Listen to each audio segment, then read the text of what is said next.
At number 35, we've got Oilers forward Zach Hyman. First time that he has reached our top 50 list. And it's a pretty high mark for him, too, after having an eye-popping career-high 54 goals this year, topping his previous high of 36. Yeah, nearly 20 goals more than his previous high set back in 2022-23.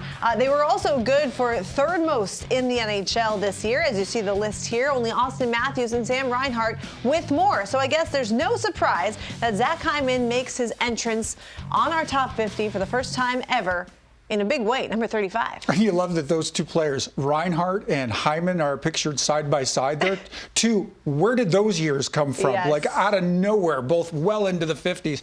But Hyman, here's a guy that really has forged a career. Again, another guts and determination guy, not the fastest skater out there, not blessed with all the hand skills of the truly elite guys, but he's really carved out a career playing with elite, highly skilled players like Draisaitl and McDavid. What Hyman does so effectively well, he's got great anticipation, knows when to be around the net, but he is just tenacious in around the net. Great instincts, a great finisher, but he's a glue guy.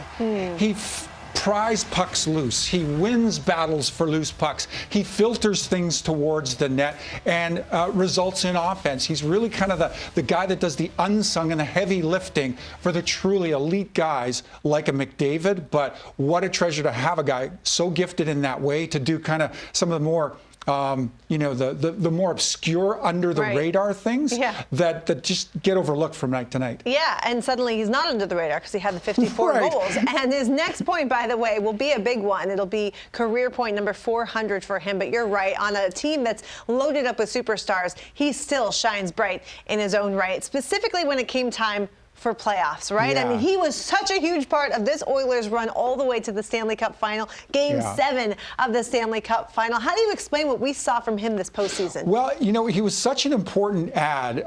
Before Hyman is signed, this is really a group who have two of the great jewels of the NHL in Draisaitl and McDavid. The challenge became how to bring depth around those players, how to make this a deeper roster just in terms of the offensive contribution. And you want a little tenacity up front as well. Those are the elements that were lacking.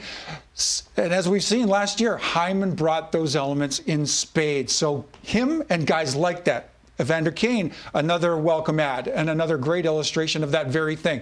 Offensive upside, but that tenacity, that sandpaper element. These guys brought that, and you can see the difference it makes. This group pushing the Florida Panthers to the brink last year, ultimately losing out. Game 7, the Stanley Cup Finals. They went all the way.